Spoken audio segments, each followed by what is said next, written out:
समावेशी स्थानीय सरकार दिगो विकासको हकदार। हाम्रो पालिका राम्रो पालिका।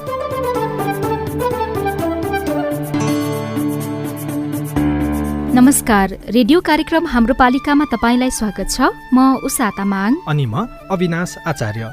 CIN मार्फत सामुदायिक रेडियोबाट देशैभरि CINखबर.com र मोबाइल एप CINमा पनि चाहेको बेला विश्वभरि नै कार्यक्रम हाम्रो पालिका सुन्न सकिन्छ। अस्ट्रेलिया सरकार र द एसिया फाउन्डेसनको साझेदारीमा सञ्चालित स्थानीय सरकार सबलीकरण कार्यक्रम अन्तर्गत तयार पारिएको यो रेडियो कार्यक्रम हाम्रो पालिका CINले उत्पादन तथा प्रसारण गरिरहेको छ। कार्यक्रम मुख्यतः 7 प्रदेशका 7 नगरपालिका केन्द्रित हुँदै आएको छ। निश्चित नगरपालिकामा केन्द्रित भए पनि विषय भने अरू स्थानीय तह, नागरिक सरोकारवाला निकायका लागि पनि प्रेरणा, सूचना र जानकारीमूलक बनाउने कोसिस गर्छौं। स्थानीय सरकारले गरेका वित्त व्यवस्थापन, सूचनाको हक कार्यान्वयन, नागरिकको समृद्धि र सजिलोका लागि भए गरेका राम्रा अभ्यास र सुधार गर्नुपर्ने पक्षका बारेमा कार्यक्रम हाम्रो पालिकामा विभिन्न सामग्री सुन्नुहुनेछ। कार्यक्रम हाम्रो पालिकाको अघिल्लो हप्ताको भागमा स्थानीय सरकारले सामुदायिक वनबाट राजस्व उठाउन गरेको अभ्यास, समस्या र समाधानका उपायका बारेमा केन्द्रित विभिन्न सामग्री सुनाएका थियौं। कैलालीको टिकापुर नगरपालिकाका केही सामुदायिक वनले पालिकालाई 25% राजस्व बुझाउने गरेका छन्। तर 3 तहकै सरकारलाई कर बुझाउनुपर्ने अवस्था अन्त्य गर्नुपर्ने माग सामुदायिक वन अभियान कर्मीहरूको छ। वन बाहेकका अरू कर संकलनमा देखिएको कमी र आगामी दिनमा सुधार गर्नुपर्ने पक्षका बारेमा आगामी आर्थिक वर्षको बजेट बनाउँदै गर्दा भइरहेको छलफलबारे रिपोर्ट तथा सरकारवाला निकायका प्रतिनिधिको विचार सुनाएका थियौं। कार्यक्रम हाम्रो पालिकाको आजको अङ्कमा माध्यमिक तहसम्मको शिक्षा निशुल्कको घोषणा र कार्यान्वयनका लागि बजेटमा गर्न लागि व्यवस्था, अवधारणाहरू तानसेन नगरपालिकाले ल्याएको छ। यस विषयमा यसलाई विशेष ग्राह्यताका साथ हामीले चाहिँ पहिलेको तुलनामा केही बजेटहरू यसलाई विनियोजन पनि गरेका छौँ। स्थानीय तहले शिक्षामा सुधार गर्न सक्ने सम्भावना र चुनौती। खाजा सरकारले दिएको छ, फी लिन्थे, अब त्यो लिनु हुँदैन। सरकारले मिना दिएपछि मेरो चाहिँ भनाइ के छ भन्ने मलाई चित्त बुझेको छैन। र सिपमूलक तालिम कार्यक्रममा टिकापुर नगरपालिकाले गरेको सफलता र आगामी योजना। प्रकोपको चाहिँ जोखिममा छ भने त्यस्ता नागरिकहरूलाई अहिलेदेखि नै सिपमूलक तालिमहरू सिकाइराख्ने, उहाँलाई व्यवसायमा आबद्ध गरिराख्ने, त्यो कामलाई चाहिँ हामीले प्राथमिकता दिएका छौँ। संविधान र ऐनमा घोषणा गरिएको निशुल्क शिक्षा कार्यान्वयनको अभ्यास र स्वरोजगार कार्यक्रम प्रभावकारी बनाउन गरिएको अभ्यासका बारेमा आजको कार्यक्रम हाम्रो पालिका केन्द्रित हुनेछ। ल कान्छा, यतिका दिन जे भयो भयो, अब दाई दिदीबहिनीहरूसँग रिस नराखेस् है। कान्छा दाइले मात्र होइन क्या आमा, मेलमिलाप भइसकेपछि अब कसैले मन अमिलो बनाउनु भएन। तपाईहरूले नै रोजेका मेलमिलापकर्ता राखेर जग्गाको साँध सिमाना बारेको 9 वर्षदेखिको विवादमा मेलमिलाप भयो। योभन्दा खुसीको कुरा हामी मेलमिलापकर्ताको लागि के हुन्छ र? मेलमिलापकर्ता बाबु, हामी दुई भाइ बीचको झगडालाई यति सजिलै चाँडै मिलाइदिनु भएकोमा तपाईँलाई मुरी मुरी धन्यवाद छ। मैले यो मेलमिलाप केन्द्र भन्ने त अलि पहिले नै सुनेको थिएँ क्या बाबु। मन माझामाझ गरेर दुवै पक्षले जित्ने गरी पो कुरा मिलाउनु हुने रहेछ। कस्तो राम्रो। मनमुटाव गर्नेहरूलाई अबदेखि यो मेलमिलाप केन्द्रमै जाऊ भन्छु म चाहिँ।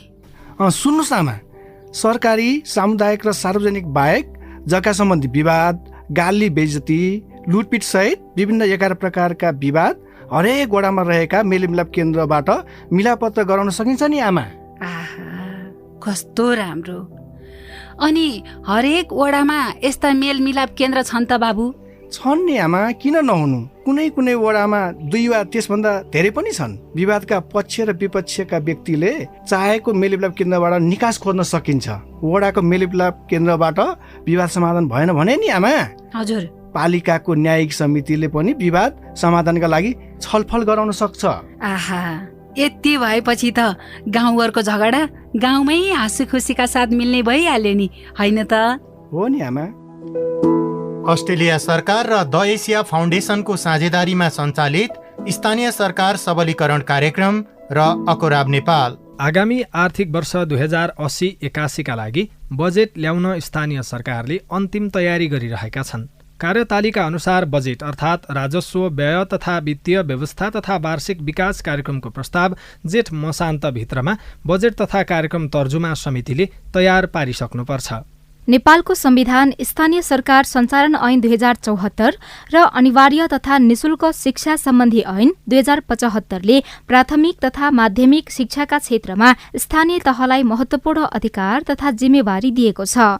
समावेशी तथा समतामूलक गुणस्तरीय शिक्षा सुनिश्चित गर्ने र सबैका लागि जीवन पर्यन्त सिकाइका अवसरहरू प्रवर्धन गर्न स्थानीय तहको महत्वपूर्ण भूमिका रहेको छ। यही अधिकारको अभ्यास गर्दै 6 वर्ष पूरा गरेका कतिपय स्थानीय सरकारले निशुल्क शिक्षाको घोषणा कार्यान्वयन गर्न आगामी आर्थिक वर्षको बजेटमा शिक्षाको रकम बढाउने तयारी गरेका छन्।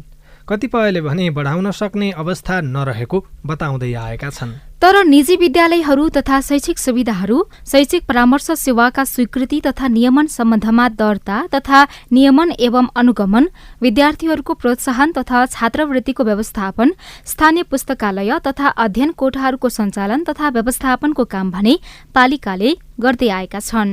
पालिकाभरिमा चाहिने 1300 पाठ्यपुस्तक व्यवस्थापन गरिएको दाबी स्याङ्जाको वालिङ नगरपालिकाको छ भने शैक्षिक सामग्री र छात्रवृत्तिको लागि वर्षमा 14,44,000 रकम विनियोजन हुने गरेको छ। यो पर्याप्त नभए पनि आशा जगाएको बताउँदै पुणामृत भवानी माध्यमिक विद्यालयका सहायक प्रधानाध्यापक दीपक लम्साल, उत्कृष्ट गर्ने विद्यार्थी शिक्षकहरूलाई प्रोत्साहन गर्ने र उनीहरूलाई अगाडि बढाउने, कुनै पनि विद्यार्थीहरू कुनै आर्थिक विपन्नताको कारणले घरमा बसिरहेको छ भने त्यो विद्यार्थीलाई पहिचान गरेर त्यो विद्यार्थीलाई सम्पूर्ण सुविधाहरू उपलब्ध गराएर विद्यालय जानुपर्छ, शिक्षालाई एउटा महत्त्व गहनाको रूपमा लिनुपर्छ भन्ने किसिमका अभियानहरू समेत गरेर टिकाउने समेत काम गरेको छ। निशुल्क पाठ्यपुस्तक, छात्राहरूका लागि सेनिटरी प्याड, स्थानीय पाठ्यपुस्तक निर्माण तथा कार्यान्वयन सुरु भएको छ। विद्यार्थीलाई सिकाइ क्रियाकलापमा प्रोत्साहन गर्नका लागि अतिरिक्त क्रियाकलाप पनि सञ्चालन गर्दै आएको बताउनुहुन्छ वालिङ नगरपालिकाका शिक्षा अधिकृत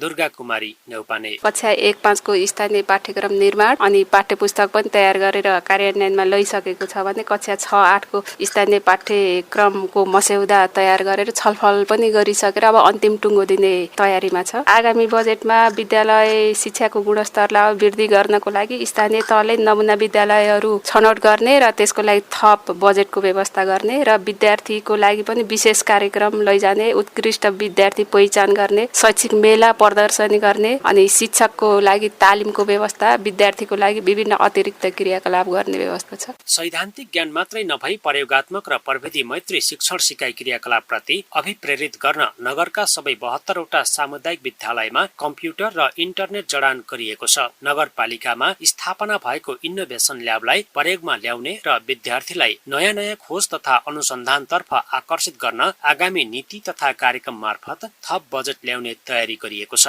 कार्यपालिका सदस्य एवं सामाजिक विकास समिति संयोजक युगमाया बङ्गेनी, आगामी दिनहरूमा थप बजेट विनियोजित गर्ने पहल गरिएको छ। माध्यमिक शिक्षालाई प्रभावकारी बनाउन अझै छुट्टै बजेटको व्यवस्थापन गरी जेहेन्दार विद्यार्थी, गरिब विद्यार्थीहरूको लागि छात्रवृत्तिको पनि व्यवस्था गर्नुपर्छ भन्ने पहल गरिएको छ, जसले गर्दा राम्रो पढ्न पर्छ भन्ने विद्यार्थीहरूको लागि वातावरण बन्नेछ भनेर यो कार्यक्रमको पहल गरिएको हो। चालु आर्थिक वर्षमा शिक्षा क्षेत्रमा संघबाट 31 करोड 20 लाख र नगरपालिकाबाट 2 करोड 75 लाख 85 हजार बजेट विनियोजन भएको छ। विद्यार्थीलाई विद्यालय ल्याउने, टिकाउने र सिकाउने क्रममा शिक्षक र विद्यालयको कार्य सम्पादन मूल्याङ्कनको व्यवस्था पनि पालिकाको छ। तुलाकान्त बगालले, रेडियो आँधीखुला, वालिङ स्याङ्जा। माध्यमिक तहसम्मको शिक्षा निशुल्क भने पनि यो पूर्ण कार्यान्वयनमा आउन सकेको छैन। विद्यालयहरूले कतिपयले भर्ना हुने बेलामा नै शुल्क जोडेर रकम माग्ने गरेकोमा अभिभावक खुसी छैनन्। दोलखाको भीमेश्वर नगरपालिकाका प्रेमबहादुर कार्की आफ्ना बालबालिकाले निशुल्क पढुन् भन्ने चाहना राख्नुहुन्छ, तर शैक्षिक सत्रको सुरुदेखि अन्त्यसम्ममै विभिन्न बहाना बनाएर रकम माग्ने क्रम किन रोकिएको छैन भन्ने उहाँको प्रश्नमा चित्त बुझ्दो जवाब पाउनु भएको छैन। दैलाको स्कुल छ, सामुदायिक खाजा सरकारले दिएको छ, फी लिन्थे, अब त्यो लिनु हुँदैन। सरकारले मिना दिएपछि मेरो चाहिँ भनाइ के छ भने मलाई चित्त बुझेको छैन। भीमेश्वर नगरपालिकाले गुणस्तरीय शिक्षा सहित निशुल्क शिक्षामा जोड दिन थालेको 6 वर्ष भयो। कालिङचोक माध्यमिक विद्यालयमा अध्ययनरत आसमान तामाङ, अहिले हामीले पढ्ने बेलामा चाहिँ 9-10मा चाहिँ कम्प्युटर फी, त्यसै गरी अब साइन्स ल्याबमा पढ्दाखेरि साइन्स ल्याबको फी अब निशुल्क रूपमा भन्दा पनि सशुल्क रूपमा धेरै तिर्नु चाहिँ पर्दैन, तर केही मात्रामा चाहिँ तिर्नुपर्ने हुन्छ। त्यही भएर अभिभावक र विद्यार्थी निशुल्क शिक्षाको नीति कार्यान्वयन नभएको गुनासो गर्दा शुल्क उठाउनु पर्ने शिक्षक र विद्यालय व्यवस्थापन समितिका आफ्नै तर्क छन्। पशुपति कन्या माध्यमिक विद्यालयका प्रधानाध्यापक गोविन्द नारायण मानन्धर, सरबन्दिजममा चाहिँ 2वटा मात्रै दिने राज्यले अनुदान स्वरूप र बाँकी रहेका विषयगत शिक्षकहरू व्यवस्थापन गर्नलाई समस्या भएको हुनाले चाहिँ शुल्क लिएको कुरो यथार्थ रूपमा देखिन्छ। संविधानले आधारभूत तहको शिक्षा निशुल्क र अनिवार्य तथा माध्यमिक तहको शिक्षा निशुल्क हुने व्यवस्था गरेको छ, तर विद्यालयको लागि विभिन्न शीर्षकको लागि बजेट पर्याप्त नहुनु मुख्य समस्या रहेको छ। भीमेश्वर नगरपालिकामा निशुल्क शिक्षाको लागि नगरपालिकाले पर्याप्त बजेट विद्यालयहरूलाई पठाएको बताएको छ। भीमेश्वर नगरपालिकाका प्रमुख एवं भीमेश्वर नगर शिक्षा समितिका संयोजक ईश्वर नारायण मानन्धर, कहीँ अब चाहिँ बजेट अभावले अब के अतिरिक्त शुल्कहरू दिएका होलान्, तर भीमेश्वर नगरपालिकामा त्यस्ता किसिमका शुल्कहरू लिएको छैन। किन फी पढाउने हो, फी कतै लिएको छैन। खाजा चाहिँ तपाईँको व्यवस्था 6 कक्षासम्म चाहिँ गर्ने त्यो गरेको छ। हाल भीमेश्वर नगरपालिकामा सामुदायिक विद्यालय 42 वटा रहेका छन् र संस्थागत विद्यालय 12 वटा रहेका छन्। बुना घिमिरे, CIN रेडियो सैलुङ, दोलखा। खुल्ला तथा वैकल्पिक शिक्षा, लामो निरन्तर सिकाइ तथा विशेष शिक्षाको नीति, कानून, मापदण्ड, योजना तथा नियमन तयार गर्ने तथा लागू गर्ने अधिकार पनि स्थानीय सरकारलाई छ। राष्ट्रिय प्रादेशिक लक्ष्य तथा स्थानीय अवस्था सुहाउँदो शिक्षामा पहुँच तथा शैक्षिक प्रतिफल प्राप्ति सम्बन्धी उद्देश्य तथा लक्ष्य तय पनि पालिकाले गर्छ। सार्वजनिक विद्यालयहरूको स्थापना, निर्माण तथा व्यवस्थापन, शिक्षक तथा कर्मचारीहरूको व्यवस्थापन, शैक्षिक सामग्री तथा पाठ्यक्रमको खरिद तथा वितरणका कामलाई प्रभावकारी बनाउने योजना पनि आगामी बजेटमा पालिकाले समेट्दैछन्। यसबारे पाल्पाको तानसेन नगरपालिकाको अभ्यास सुनौ। पाल्पाको तानसेन नगरपालिकाले प्रत्येक वर्ष नीति, कार्यक्रम र वार्षिक बजेट मार्फत शिक्षामा विभिन्न कार्यक्रम ल्याउँदै आएको छ। आगामी आर्थिक वर्षमा नगरपालिकाले बिग स्कुल परिकल्पनालाई प्राथमिकता दिएको तानसेन नगरपालिकाका प्रवक्ता यादव सिंह कार्कीको भनाइ छ। विद्यालय व्यवस्थापन, जुन विद्यालय समायोजन, एकीकरण, कक्षा कटौती, दरबन्दी मिलानहरू पनि हामीले अहिले गरिसकेका छौँ। 14वटा विद्यालयहरू गरिसक्यौँ। अहिले चाहिँ आधारभूत तहसम्म गऱ्यौँ भने अब मावि तहसम्म पनि कोर एरियाका विद्यालयहरूलाई समायोजन गर्ने तर्फ लाने र शैक्षिक सुधार गर्ने बिग स्कुलको कन्सेप्ट पनि अवधारणाहरू तानसेन नगरपालिकाले ल्याएको छ। यस विषयमा यसलाई विशेष ग्राह्यताका साथ हामीले चाहिँ पहिलेको तुलनामा केही बजेटहरू यसलाई विनियोजन पनि गरेका छौँ। नगरपालिकाले यस वर्ष शैक्षिक क्रियाकलाप सञ्चालन गर्ने निकायको रूपमा रूपान्तरण गर्ने र सभ्य, इमान्दार, नैतिकवान, परिश्रमी नागरिक तयार गर्नका लागि शिक्षामा जोड दिने भनेको छ। तानसेन नगरपालिकाका प्रमुख प्रशासकीय अधिकृत जीवन गेवाली, प्राविधिक शिक्षामा जोड दिनुपर्ने कुराहरू यसले गर्छ। जस्तै अहिले हामीले हेर्दाखेरि विद्यालयहरूलाई शैक्षिक बेरोजगार उत्पादन गर्ने कारखाना भनेर त्यो आरोप लाउने अवस्था छ। त्यसकारण हामीले यो के भने धेरै जसो मान्छेहरूलाई आफ्नो भोलिको भविष्यको करियरसँग जोड्ने गरी आजै त्यो लाइनमा गएर कुन विषय पढ्ने भन्ने विषयमा उहाँहरूलाई अवेरनेस गर्ने हिसाबले चाहिँ यो गरेका छौँ। तानसेन नगरपालिकाले चालु आर्थिक वर्षका लागि शिक्षामा कार्यक्रमगत बजेट अन्तर्गत 35 लाख रुपियाँ विनियोजन गरेको छ। शिक्षामा आगामी आर्थिक वर्षको बजेट कस्तो आउँदैछ? शिक्षा समन्वय इकाइ पाल्पाका प्रमुख महेन्द्र सुवेदी, विद्यालय निरीक्षण सुपरभिजन कमजोर भएको हुनाले अबको आबोमा चाहिँ स्रोत व्यक्ति राखे विद्यालय निरीक्षण सुपरभिजनलाई अलिक प्रभावकारी ढङ्गबाट अगाडि बढाउने हिसाबले त्यसमा जोड दिएको अवस्था छ। आगामी शैक्षिक सत्रमा प्रधानाध्यापकलाई अलि बढी जिम्मेवार र जवाफदेही बनाउने गरी प्रधानाध्यापकको क्षमता अभिवृद्धि एवं नियुक्ति गर्ने सवालमा प्रक्रिया अगाडि बढाउने भन्ने कुरालाई जोड दिएको छ। विद्यालयको भौतिक तथा शैक्षिक सुधारका लागि विद्यालय भवन निर्माण, पुस्तकालय स्थापना र प्रविधिको प्रयोगका लागि आइसिटी ल्याब स्थापना गर्ने कुराहरूमा जोड दिएको छ। स्थानीय तहमा कुनै ठाउँमा शिक्षक र विद्यार्थीबीच अनुपात नमिल्ने समस्या देखिएको छ भने कतिपय स्थानमा शिक्षा क्षेत्रमा अभिभावक र केही सीमित व्यक्तिको मात्रै चलखेल भएको गुनासो पनि सुनिन्छ। Vijay Kumar Baudel, CIN radio Madanpokhara, Palpa. प्राथमिक तहमा खुद भर्ना दर, प्राथमिक तह पूरा गर्ने दर, कक्षा 1 मा भर्ना भएका विद्यार्थीहरूमध्ये कक्षा 8 सम्म पुग्ने विद्यार्थीहरूको प्रतिशत, कक्षा 1 मा भर्ना भएका छात्राहरूको कक्षा 12 सम्म पुग्ने अनुपात लगायतका विषय ध्यान दिएर पठन पाठन गर्नुपर्ने काम पालिकाको हो। विपन्न समुदायको बालबालिकाका लागि मिथिला नगरपालिकाले गरेको व्यवस्थाका बारेमा पालिकाको महिला बालबालिका तथा ज्येष्ठ नागरिक शाखाका बाल कल्याण अधिकारी मिलन देवी श्रीवास्तवबाट सुनौ। यो आर्थिक वर्षमा हामीले चाहिँ यो जाडो महिनामा जुन विगत जाडो महिना गयो त्यसमा चाहिँ हामीले विपन्न समुदायको बच्चाहरूलाई चाहिँ सिडिओ अफिसबाट जुन दिने भन्नुभएको थियो जाडोको लागि राहत भनेर केही कपडाहरू, केही सामग्रीहरू, त्यसको लागि पनि हामीले यहाँबाट सिफारिस गरेर 3 number, 5 number, 2 number, 8 number, 4 number हैन 6 नम्बर, 7 नम्बर यो वडाहरूमा का बच्चाहरूलाई चाहिँ सिफारिस गरेर हामीले त्यो पनि दिलाउन चाहिँ सफल भएका थियौं। सामग्रीहरू कुलतमा लागेका बच्चाहरूलाई चाहिँ कुलतबाट जोगाउनको लागि पनि धेरै कामहरू पनि गरेका छौं। यो आर्थिक वर्षमा पनि हामीले कुलत विरुद्धको चाहिँ सचेतनामूलक कार्यक्रमहरू पनि गर्यौं, जसमा चाहिँ हामीले प्रहरीलाई नै राखेर बालबालिकाहरूलाई कुलतमा लागेका बच्चाहरूलाई एक ठाउँमा राखेर कुलत कस्तो हो, कसरी बच्नुपर्छ, यसबाट कानुन यसको के हो भनेर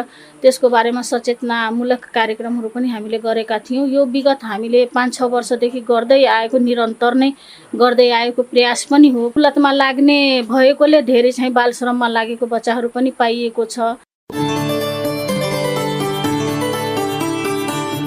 पालिकाले बालबालिकाको अधिकार र पठन पाठनमा गर्ने अभ्यास कसरी प्रभावकारी बनाउन सकिएला? शिक्षाविद प्राध्यापक डाक्टर बालचन्द्र लुइटेल र डाक्टर ध्रुव रेग्मीको विचार सुनौ। सुरुमा डाक्टर रेग्मी केही पालिकाले गरेका सफल अभ्यासका बारेमा बताउँदै हुनुहुन्छ। विद्यालयमा त्यहाँको चाहिँ नि अन्तर्क्रिया, विद्यालयमा हुने डेलिभरी राम्रो नभएसम्म जतिसुकै कानुन बनाऊ, जतिसुकै बजेट छुट्याउँ, जतिसुकै हामीले गरे पनि त्यो चाहिँ चेन्ज हुनेवाला छैन। त्यसकारणले गर्दाखेरि अबको फोकस भने कहाँ हो त भनेदेखि स्कुल नै हो, विद्यालय नै हो। लोकल गभर्मेन्टले पनि विद्यालयलाई नै गर्नुपर्छ।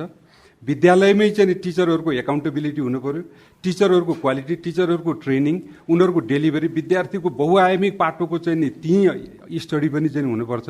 शिक्षकै चाहिँ त्यहाँ सबल हुनु पर्यो कि अब आउने कानुनले पनि त्यसैलाई फोकस गर्नुपर्छ जस्तो लाग्छ मलाई। त्यो अरू त फेसिलिटेटिङ रोल मात्रै हो। सङ्घीय सरकारले बजेट एकचोटि दिने र कानुनको फ्रेमवर्क बनाइदिने। प्रोभिन्स सरकारले के गर्ने त अलिकति प्रोभिन्स सरकारको रोल रेस्पोन्सिबिलिटी चाहिँ अलि बढी क्लियर गर्नुपर्छ कि जस्तो मलाई लाग्छ। र लोकल गभर्मेन्टको केसमा त संविधानले क्लियरली बोलिदिएको छ। अब चाहिँ केमा जानुपर्छ भने क्वालिटीमा जानुपर्छ र त्यो चाहिँ नि more focus to the children, विद्यार्थीमै फोकस हुने गरी कसरी विद्यार्थीलाई लाभ पुग्ने हो त भन्ने हिसाबले कानुनले पनि त्यसलाई सब्स्टेन्सिएट गर्नुपर्ने चाहिँ म देख्छु। यो संविधान कार्यान्वयन भएको 5 वर्ष पूरा भएर स्थानीय तहमा त दोस्रो कार्यकालको लागि जनप्रतिनिधि आएको 1 वर्ष पूरा भइसक्यो। अंग्रेजी विषयमा पठन पाठन गर्ने विषयलाई गुणस्तर सुधारको चरण मान्ने कि नमान्ने, मातृभाषामा पठन पाठनको व्यवस्था गर्नु भनेर हामीले संविधानमा लेख्छौँ होइन। खास के कुरालाई चाहिँ हामीले सुधारिएको मान्ने त? अब सुधारिएको एजुकेसनको परिभाषामा हामी पनि अस्पष्ट छौँ। अझै परिभाषा हेर्ने बित्तिकै एकदम राम्रो बिल्डिङ भयो भनेदेखि चाहिँ शिक्षा राम्रो, पुरै शिक्षाको दरबन्दी पुरा छ भनेदेखि चाहिँ राम्रो, सबै फर्स्ट डिभिजन आयो भनेदेखि चाहिँ नि क्वालिटी एजुकेसन भयो भन्ने हेर्छौँ। त्यतिले मात्र हुँदैन, विद्यार्थीको मनोसामाजिक पक्ष कस्तो हो, उसले उसको चाहिँ एटिच्युडको पार्ट कसरी चाहिँ डेभलप भएको, उसको बिहेभियरको पार्ट कसरी डेभलप भएको छ होइन, उसको चाहिँ सोसियल इन्टरेक्सन कस्तो छ, उसको चाहिँ पर्सपेक्टिभ कस्तो छ र पछि फ्युचरमा कहाँ जाने हो, त्यसले चाहिँ कस्तो खालको तयारी छ भनौँ न। खास बन्न पर्ने जसको लागि उत्पादन गर्नलाई हामी बनिरहेको छ त्यो उत्पादन हुने वस्तुकै बारेमा चाहिँ त्यति विधि धेरै फराकिलो परिभाषा चाहिँ हुन सकेको छैन। त्यसकारणले गर्दाखेरि कतिपय विद्यालयहरूमा हेरिन्छ, लोकल गभर्मेन्टहरू पनि चाहिँ अब मैले नाम लिइनँ, मैले यो कोशी प्रदेशमा एउटा ठुलो इन्टरेक्सनमा चाहिँ भाग लिएको थिएँ। त्यहाँको स्थानीय सरकारले कस्तो मजाको चाहिँ त्यहाँ एकाउन्टेबिलिटीको पार्ट बनाएको छ भनेदेखि टिचरहरूलाई पनि चाहिँ त्यो एकदम इन्टरेक्टिभ हिसाबले, पार्टिसिपेटरी हिसाबले शिक्षक र विद्यार्थीको अन्तर्क्रियाबाट उसको चाहिँ तपाईँको कसले कति काम गर्यो भन्ने कुरा, शिक्षकले काम गरेको कुरा पनि चाहिँ त्यहाँ अभिलेख राख्न सकिने अवस्था। अनि त्यसपछि व्यवस्थापन समितिले के काम गर्ने त्यसको रोल एकदम चाहिँ डिफाइन गरेको र लोकल गभर्मेन्टले पनि कति सपोर्ट गर्नुपर्छ त विद्यालयहरूलाई क्वालिटी एजुकेसनको लागि त्यस्तो गरेको केसहरू चाहिँ देखिन्छ। कतिपय ठाउँमा धेरै राम्रो विद्यालयहरू पनि छन्। तपाईँले भन्नुभयो अङ्ग्रेजी माध्यम हुँदैमा त्यो राम्रो हुने होइन, तर अब चाहिँ के अरे हामीले बिकाउ एजुकेसन पनि भनेर भनेका छौँ होइन। अब अङ्ग्रेजी मात्रै होइन, नेपालीमा पनि त्यत्तिकै हुनु पऱ्यो, हाम्रो कल्चरमा पनि सिपालु नै हुनु पऱ्यो बच्चाहरू, म्याथमेटिक्सको चाहिँ प्रब्लम पनि सल्भ गर्ने हुनु पऱ्यो, सबै हिसाबले हुनु पऱ्यो। त्यो त अब एकदम चाहिँ उन्नत खालको विद्यार्थी भन्नुलाई त त्यो हुनैपर्छ। क्रमशः कतिपय ठाउँमा जाँदाखेरि प्राइभेट स्कुलभन्दा पब्लिक स्कुलमा विद्यार्थीहरू बढिराखेका छन्। लोकल एजुकेसन प्लान बनेको छ, लोकल गभर्मेन्टहरूले प्लान बनाएको छ 10 वर्षसम्म कहाँ जाने त हामी भन्ने। त्यो टेक्निकलले त्यसलाई कानुनले कुनै रोकेको चाहिँ छैन होइन।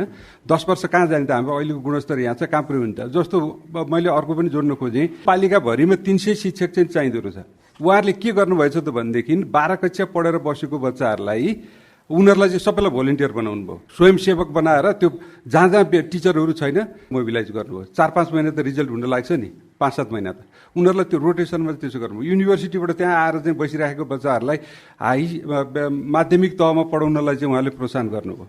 भोलिन्टियर शिक्षकहरूलाई चाहिँ बजेट पनि छुट्याउनु भएको छ वार्षिक हिसाबले।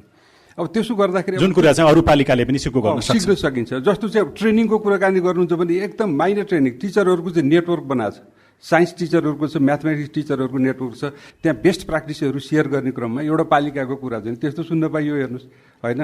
त्यहाँ चाहिँ के छ भने त्यो सुरुवात गर्नलाई के पनि ठुलो चाहिँदो रहेछ कि सानोबाट सुरुवात गऱ्यो भने पनि बिना पैसा लो कस्ट नो कस्ट काम गर्न चाहिँ सकिँदो रहेछ। किनभने हाम्रो मेसिनरी अलरेडी त्यहाँ चाहिँ छ, माथिदेखि तलसम्म मेसिनरी, विद्यालय तहसम्म चाहिँ छँदैछ, शिक्षक छ, अभिभावक छ, विद्यार्थी छ, रिसोर्स छ, सबै कुरा छ नि। प्राध्यापक डाक्टर बालचन्द्र लुटेलजी हुनुहुन्छ। निजीबाट सरकारी विद्यालयमा भर्ना हुनको लागि जाने संख्या बढ्यो भन्ने कुराहरू आइरहेका छ। साँच्चीकै स्थानीय सरकारले शिक्षाको गुणस्तर बढाउनको लागि काम गरेर निजीबाट उतातिर जाने परिपाटी बढ्यो अथवा जुन चर्चा भइराखेको छ त्यो साँचो र यसले भविष्यमा अझ के अप्ठ्यारो बनाउन सक्छ मुलुकको लागि, स्थानीय सरकार र स्थानीय विद्यालयहरूको लागि? 2084-85बाट यदि सार्वजनिक शिक्षा लिएको मान्छे छैन, निःशुल्क शिक्षा पढाएको छैन भने ऊ कहीँ पनि क्वालिफाई हुँदैन। त्यसको पूर्वाभ्यास पनि हो र हामीले यो स्कलरसिपहरू लगायत अरू जुन सेवा शर्त सुविधाहरू हेऱ्यौँ भने पब्लिक एजुकेसनबाट आएकोलाई चाहिँ सबै ठाउँमा विदेशमा पनि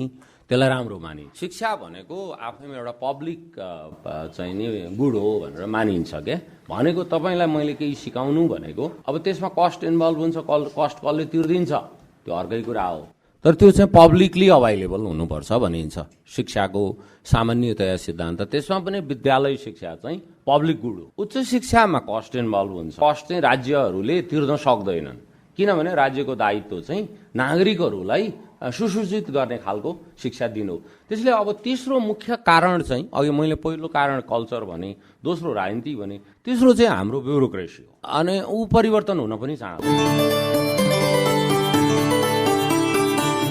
तपाई यति बेला रेडियो कार्यक्रम हाम्रो पालिका सुन्दै हुनुहुन्छ। सामुदायिक सूचना नेटवर्क CIN-ले उत्पादन तथा प्रसारण गरिरहेको कार्यक्रम हाम्रो पालिकाको आजको अङ्कमा संविधान र ऐनमा घोषणा गरिएको निशुल्क शिक्षा कार्यान्वयनको अभ्यास र स्वरोजगार कार्यक्रम प्रभावकारी बनाउन गरिएको अभ्यास चर्चा गरिरहेका छौं। तपाईको स्थानीय तहले गरेको काम कारबाही तपाईलाई कस्तो लागिरहेको छ? सुनाउन मन छ भने 0152606646मा फोन गरेर आफ्नो कुरा राख्न सक्नुहुनेछ। स्थानीय तहको काम कारबाहीका बारेमा साझा खबर @gmail.com, हाम्रो फेसबुक पेज CIN खबर, ट्विटर ह्यान्डल @CIN खबरमा पनि लेख्न सक्नुहुन्छ।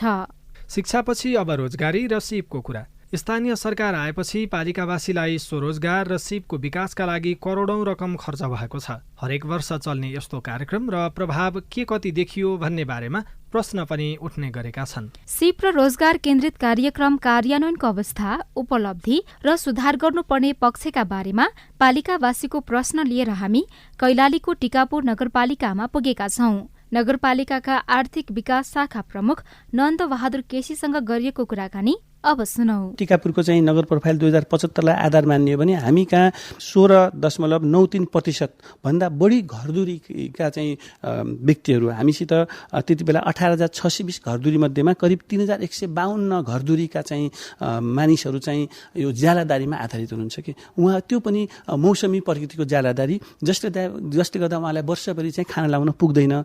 12.4% चाहिँ नागरिकहरू यो जाडोको बेलामा चाहिने न्यानो लुगाको बन्दोबस्त गर्न नसक्ने र 6.8% घरधुरीका नागरिकहरू चाहिँ यो गर्मीको बेलामा झुलको पनि व्यवस्था गर्न नसक्ने यस्तो खालको दयनीय अवस्थामा हुनुहुन्छ। त्यसैले यस्तो विपन्नताको अवस्थामा रहेका हाम्रा नागरिकहरूलाई अब स्थानीय सरकारले समृद्धिको सपना देखाएर त्यसमा चाहिँ अगाडि डोर्याउन सक्नुपर्छ भनेर त्यही प्रकृतिका कार्यक्रमहरू चाहिँ हामीले लागू गर्दै गरेका छौँ। आवश्यकताको आधारमा उहाँहरूसँग पुगेर उहाँहरूलाई विभिन्न तरिकाले चाहिँ उहाँहरूका समस्याहरूलाई चाहिँ बुझेर त्यसलाई सरकारवाला निकायहरूसँग जस्तो सिपमूलक तालिमकै कुरा गर्ने हो भने नि हामी कहाँ चाहिँ टिकापुर बहुप्राविधिक शिक्षालय छ। त्यस्तै गरेर प्रदेश सरकार अन्तर्गतको घरेलु तथा साना उद्योग कार्यालयले पनि टिकापुरमा कार्यक्रम सञ्चालन गर्छ। त्यस्तै सिप विकास तथा व्यावसायिक तालिम परिषद तालिम केन्द्र छ र यस्तै विभिन्न वडा कार्यालयहरूले पनि आफ्नो वडावासीहरूलाई चाहिँ लक्षित गरेर कार्यक्रम सञ्चालन गर्नुहुन्छ।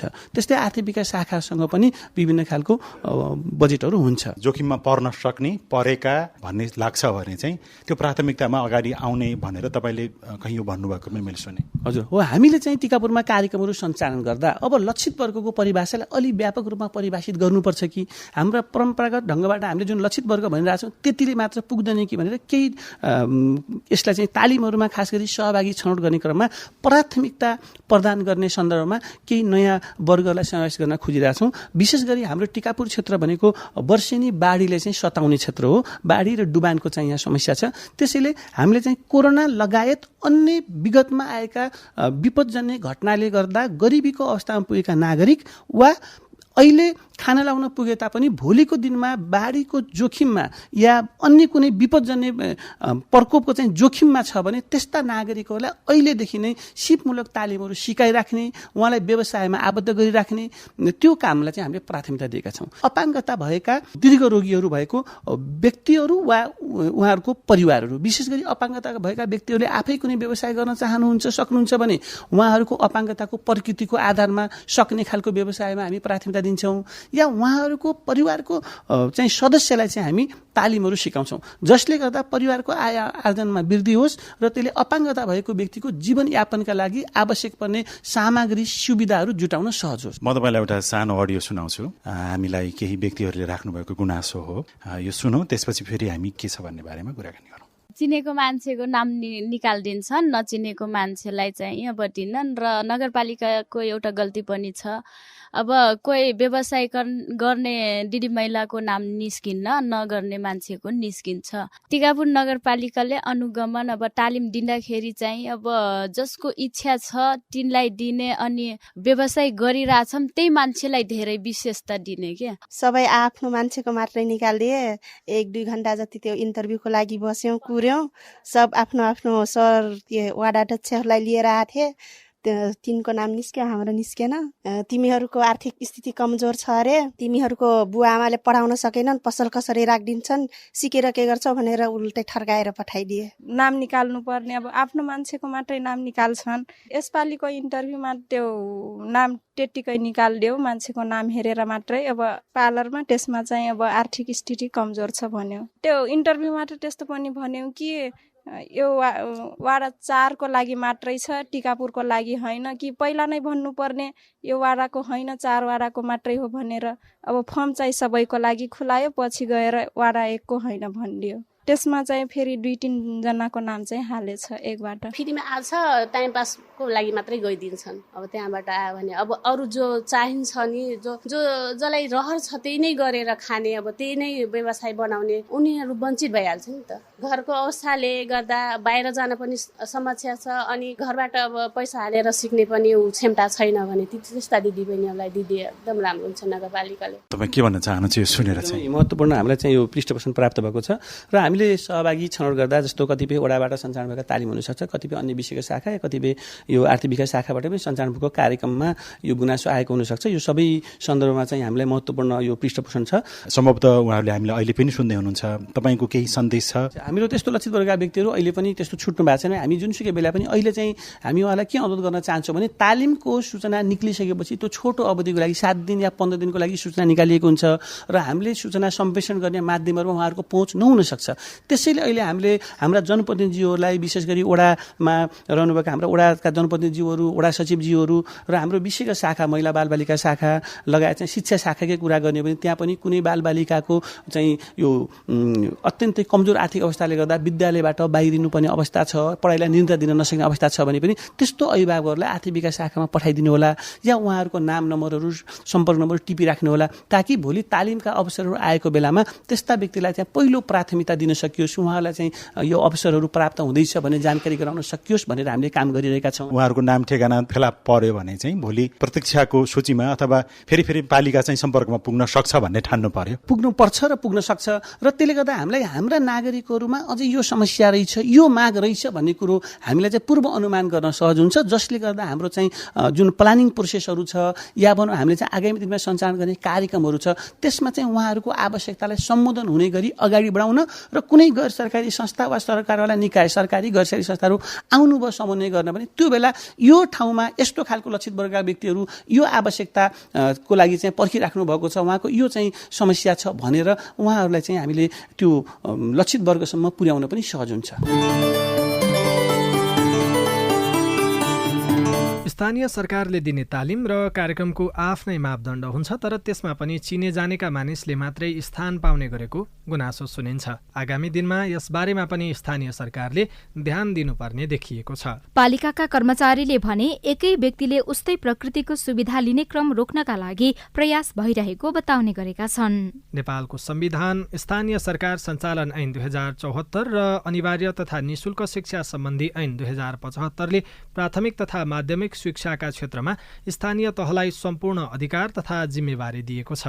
तर निशुल्क शिक्षाको घोषणा कार्यान्वयनका लागि आगामी आर्थिक वर्षको बजेटमा रकम व्यवस्था गर्न सरोकारवालाले माग गरेका छन्। यिनै सार समेटिएका विभिन्न सामग्रीसँगै तपाईँ हाम्रै घर दैलोका स्थानीय सरकारको बारेमा छलफल गर्ने रेडियो कार्यक्रम हाम्रो पालिकाको आजको अङ्कबाट भने विदा लिने समय भएको छ। तपाईलाई तपाईँको पालिकासँग केही सोध्न, भन्न, जान्न, बुझ्न अथवा समस्या सुनाउन मन छ भने टेलिफोन नम्बर 015260 मा फोन गरेर दिइएको निर्देशन अनुसार रेकर्ड गराउन सक्नुहुनेछ।